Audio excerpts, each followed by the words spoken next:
तर नमस्कार मित्रांनो, मी ओम तुमचं माझ्या ट्रेल विथ ओम या यूट्यूब चॅनलमध्ये स्वागत करीत आहे.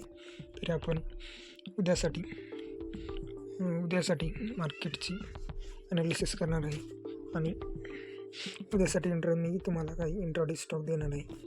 तरी हा व्हिडिओ आपण शेवटपर्यंत पाहावा.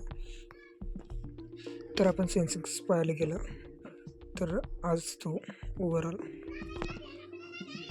एका रेंजमध्ये होता आणि उद्यासाठी सपोज जर तो या रेंजला 81,200च्या रेंजला जर तो ब्रेक करेल तर आपण सेल साईडला एंट्री प्लॅन करतो. सेल साईडला या लेवलला जर तो ब्रेक केले त्याने तर आपण सेल साईडला जाऊ शकतो. आणि जर तो या रेंजमध्ये जर ओपन झाला आणि थोडं बहुत कन्सॉलिडेट करून तो वरती ब्रेक केला तर आपण बाय साईडला एंट्री करू शकतो. आणि खालती जर त्याने ब्रेक केलं तर आपण सेल साईडला जाऊ शकतो. आणि जर या रेंजमध्ये जर तो राहिला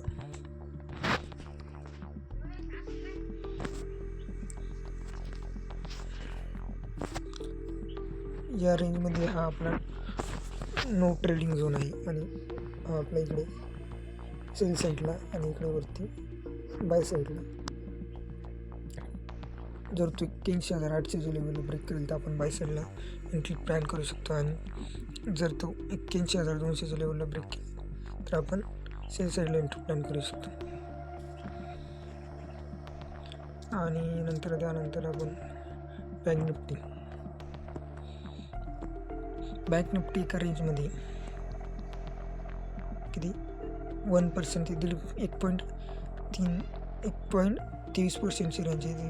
जोपर्यंत तो 53,830च्या वरती आणि 53,998च्या खाली जात नाही तोपर्यंत आपण कोणत्याही साईडला ट्रेड करू नये. कारण की तिथं डिकेमुळे आपले ऑप्शन डिके होऊ शकतात, प्रीमियम डिके होईल आणि आपला लॉस होऊ शकतो. तर त्यानंतर आपण निफ्टीकडे वळूया. निफ्टी हा पण एका रेंजमध्ये कन्सॉलिडेशन करतो. गेल्या 2 दिवसापासून गेल्या 6 दिवसापासून तो रेंजमध्ये निफ्टी जोपर्यंत तो 24,843ची लेवल आणि 24,500ची लेवल कोणत्याही एका साईडला ब्रेक करत नाही तोपर्यंत आपला इथे कोणताही ट्रेड ॲक्टिवेट होणार नाही. त्यानंतर आपण उद्यासाठी इंट्राडेसाठी काही स्टॉक पाहूया. तरी इंट्राडेसाठी आपला पहिला स्टॉक आहे फेडरल बँक. फेडरल बँकने काय केलेलं आहे तर तो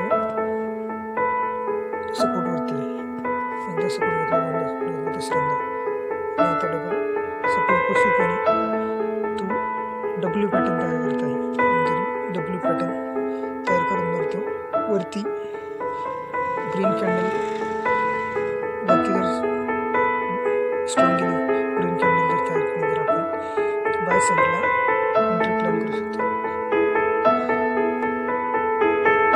आणि जर सपोज त्याने डब्ल्यू पॅटर्न तयार नाही केला तर आपण 212ची लेवल घेतली ब्रेक केलेली आपण सेल साईडला एंट्री प्लॅन करू शकतो.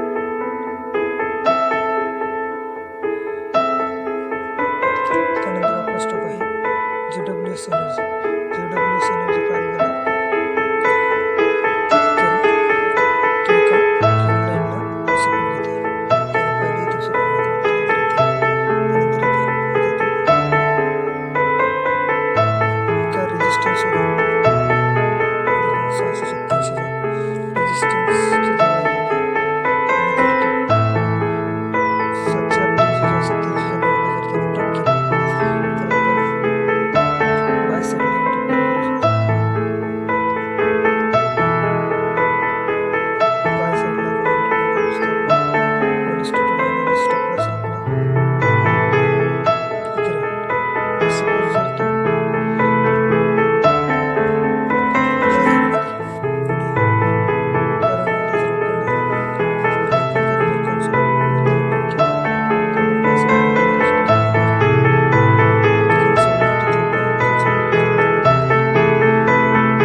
शकतो. आणि जर त्याने तासाच्या लेवलला ब्रेक केलं तर आपण सेल साईडला एंट्री प्लॅन करू शकतो.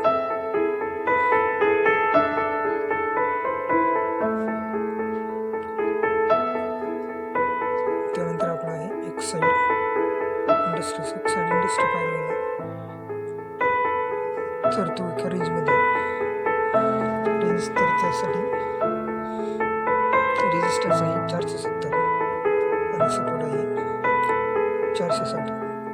तो आता 50 MA च्या जवळ ट्रेड करत आहे. तर त्याने जर TMR सपोर्ट घेतला इथे एखादा पॅटर्न किंवा कॅन्डल पॅटर्न जर तयार केला तर आपण बाय साईडला एंट्री प्लॅन करू. सहसा रेंजमध्ये आपण ट्रेडच करू नये. आणि त्यानंतर त्याने जर ही 470ची लेवल ब्रेक केली तर आपण बाय साईडला एंट्री प्लॅन करू शकतो. आणि 460ची लेवल जर त्याने ब्रेक केली तर आपण सी साईडला एंट्री प्लॅन करू शकतो. आपला झाला बाय साईडसाठी आणि इकडे आपला सेल साईड आणि हा आपला झाला ट्रेडिंग झोन.